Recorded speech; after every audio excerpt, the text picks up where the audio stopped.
Hi నమస్తే అండి. ఇలా చూసారా మా వంకాయలు ఫస్ట్ సారి ఇప్పుడైతే పెట్టిన ఫస్ట్ సారి అండి. తెంపుకోవాలని ఇప్పుడే కాయలు వచ్చినాయి, తెంపుకో. అయితే తెల్ల వంకాయలండి, సూపర్ ఉంటాయి. కూర కూడా నిమిషాల్లో అయిద్ది, అంత రుచిగా ఉంటాయి. చూడండి ఎంత బాగుంది, లేత కాయలు చూసారా. మనకి ఇట్లా కాయలు కాయాలన్నా, ఇప్పుడు పళ్ళు అయినా సరే, కొన్ని బెండకాయలు ఇట్లా మనం కాపించుకోవాలనుకుంటే వాటికి ఇచ్చే లిక్విడ్ చూడండి. ఇక నేనైతే దీంట్లో కలిపి పెట్టానండి. యాప్ పిండి వేసాను, కొంచెం ఏరుశనగ పిట్టు వేసాను. అంటే పప్పు నూనె తీసి నాకు వచ్చింది కదండి పిట్టు, ఆ పిట్టు కొంచెం వేసాను. కొంచెం టీ పొడి వేసాను, కొంచెం బెల్లం.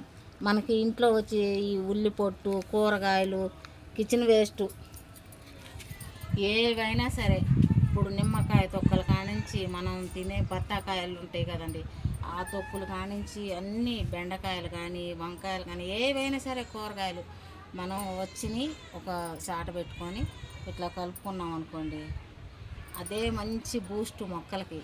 మనం అప్పుడప్పుడు మార్చి ఏదో ఒకటి ఇస్తుంటాం కాబట్టి ఇట్లా ఇచ్చామంటే, ఎందుకంటే కుండీల్లో మట్టి అదేమి భూమిని లేదుగా కాదు కదండి, కుండీల్లోది కాబట్టి కుండీల్లో మనకి ఆ మట్టి సారవంతం అవ్వాలంటే మనం ఇట్లా ఏదో ఒక లిక్విడ్ ఇస్తుంటే మట్టి సారవంతం అయింది. మనకి ఏమన్నా భూమిలో ఎన్ని కాయలు కాసినా పైన కొన్ని అయినా కాస్తాయి మనకి. ఎందుకంటే ఆర్గానిక్ ఇంకా అంటారు కదండి, అయ్యే మనం ఎక్కువగా ఈ కెమికల్ వేయకోకుండా ఇవే వేసి పండించుకుంటాం కదా, మన ఆరోగ్యానికి కూడా మంచిదే.